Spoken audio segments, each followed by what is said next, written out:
Lalu kemudian ini peringatan untuk seluruh manusia. Dan Quran ini datang tidak dengan tulisan. Rasulullah tidak menerima kitab tulisan seperti buku begini kitab. Malaikat Jibril datang, ya Rasul, ya Muhammad, inilah kitab Al-Quran sebagai wahyu. Enggak begitu. Yang disampaikan adalah, apa tadi? Bacaan kan? Iqra bismi rabbikal ladzi khalaq. Rasulullah melihat tulisan Iqra apa mendengar tulisan Iqra atau bacaan Iqra? Mendengar. Rasul mendengar ada malaikat Jibril datang lalu menyampaikan Iqra, Iqra, Iqra. Jadi yang pertama memang harus mendengar. Tidak akan orang bisa paham Quran kecuali harus dengan cara mendengar. Nah, kemarin sudah balik lagi. Emang patokannya itu harus mendengar dulu. Dan syarat orang bisa mendengar harus punya telinga, kuping. Nah, satu. Kemudian untuk semua manusia, adapun nanti hasil daripada belajar ilmu tafsir yang akan dijelaskan, akan ada dampak dalam hal mengambil sikap. Jadi kalau sudah tahu tuh, oh berarti saya harus melakukan apa? Karena tadi sudah ada gambaran tentang makna ayat yang dimaksud oleh Allah. Contohnya tadi, wa'tasimu bihablillahi jami'an wala tafarraqu. Allah bilang, wa'tasimu bihablillah. Berpegang teguhlah kalian kepada tali Allah. Wala tafarraqu. Jami'an, seluruhnya. Berpegang teguh kepada Allah, jami'an, seluruhnya. Wala tafarraqu. Atau la tafarraqu. Jangan bercerai-berai. Ini supaya orang semua berpegang kepada tali Allah itu ya agama yang benar. Agama Allah. Dipegang betul-betul kuat-kuat. Tapi mungkin nggak orang akan sama pikirannya? Nggak mungkin, pasti beda-beda. Kalau ada perbedaan gimana? Kalau ada perbedaan pikiran orang, pandangan orang, bagaimana kalau ada perbedaan? Ada ayatnya. Allah bilang, wa ja'alnakum syu'ubaw wa qabaila lita'arafu. Kami memang yang menciptakan manusia berbeda-beda, bersuku-suku, berbangsa-bangsa, beda-beda semua sama Allah. Tujuannya apa? Supaya saling mengenal. Nah, ketika ada perbedaan karena suku saya beda dengan suku yang lain, bahasa saya beda dengan bahasa yang lain, kebiasaan saya beda dengan kebiasaan orang lain, pendidikan saya beda dengan orang lain, pasti pandangannya pasti berbeda. Ketika berbeda itu boleh apa enggak?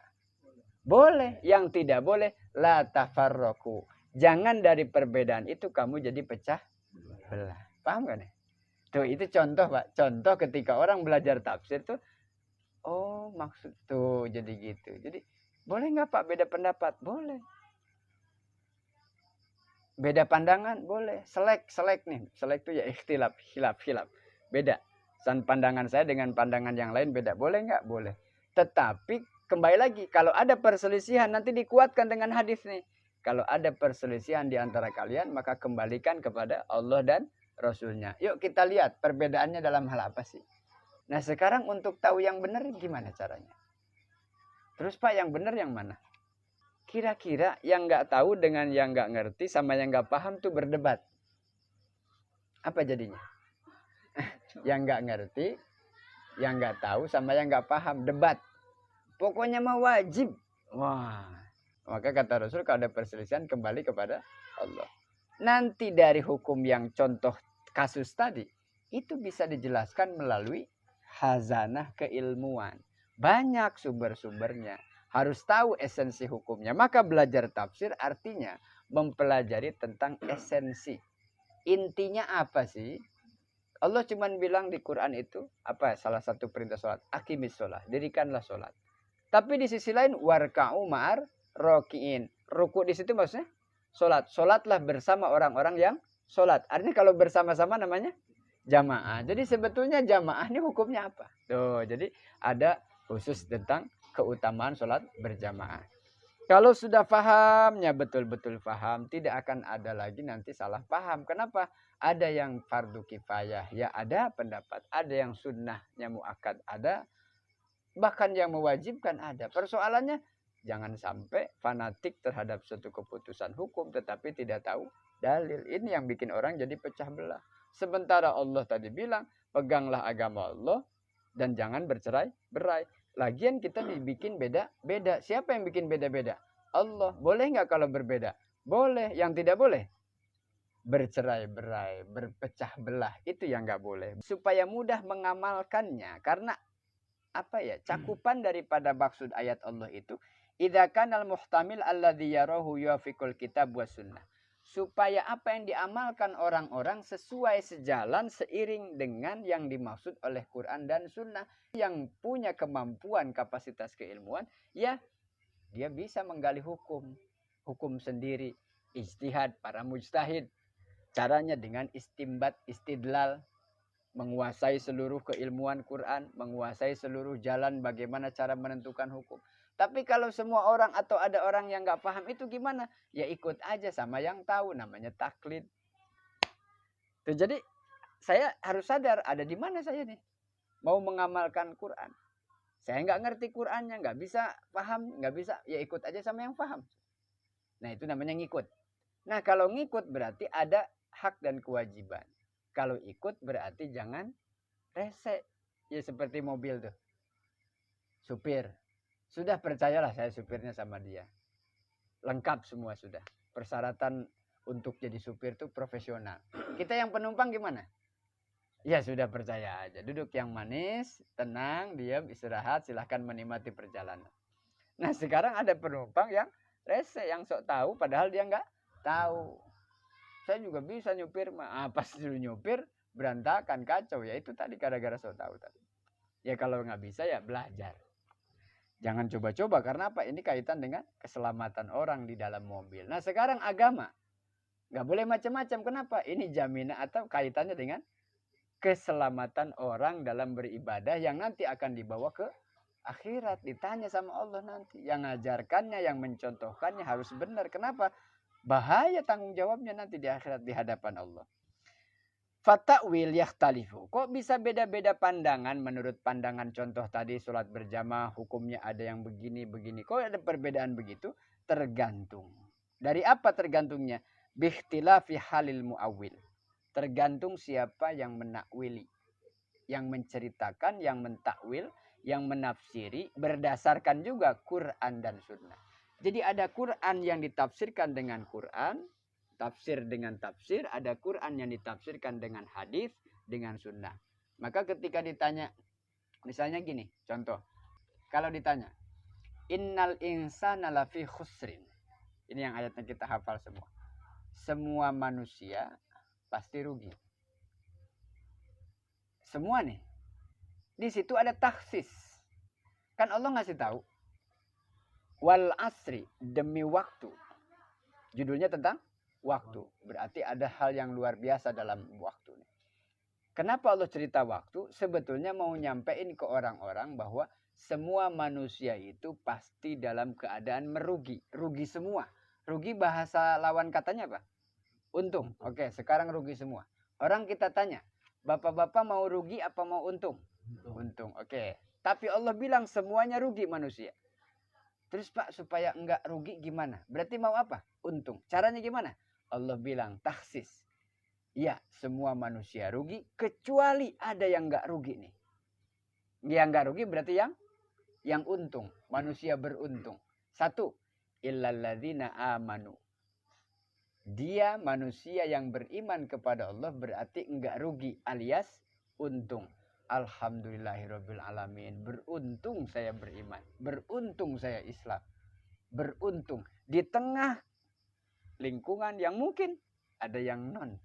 Saya alhamdulillah Islam. Alhamdulillah mukmin saya.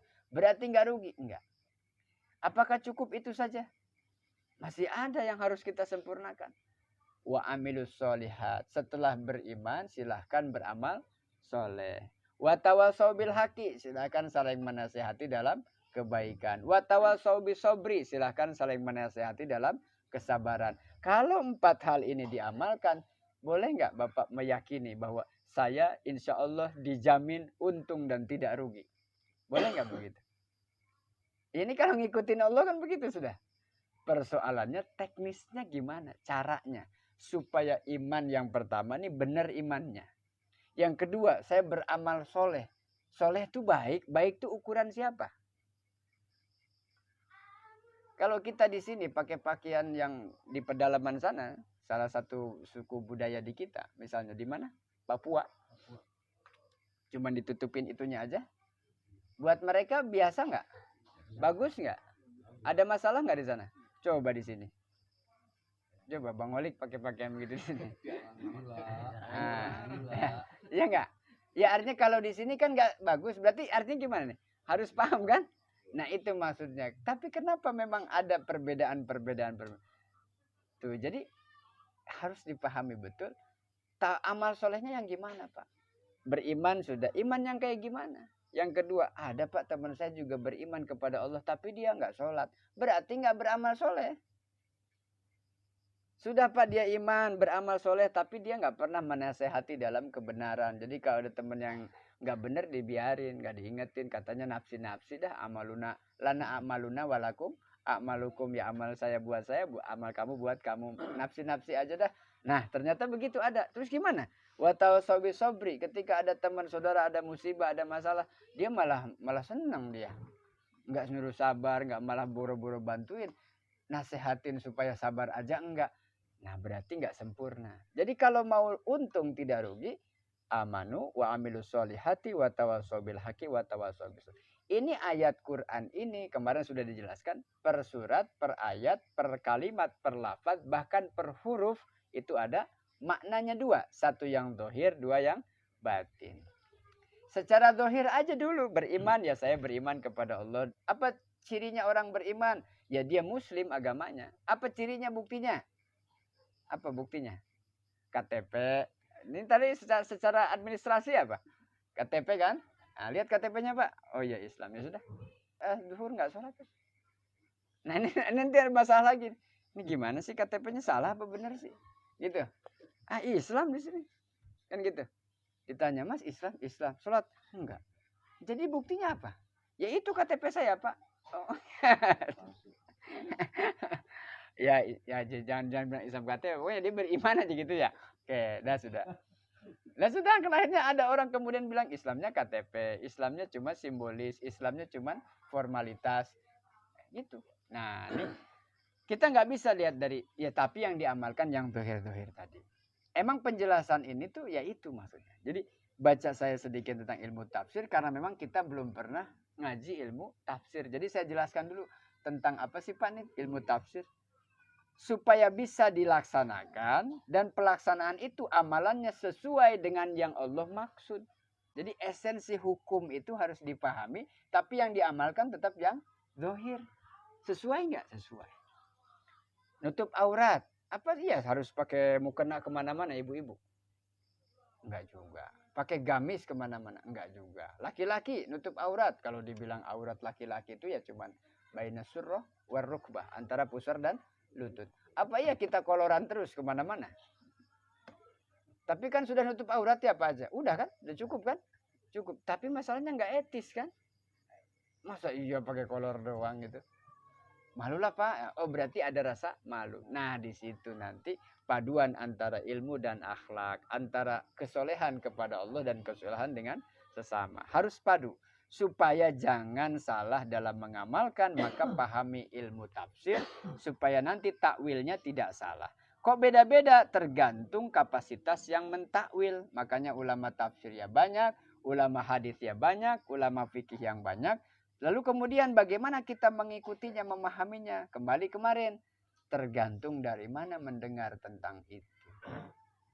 Dari mana asalnya sumbernya? Sanadnya dari mana?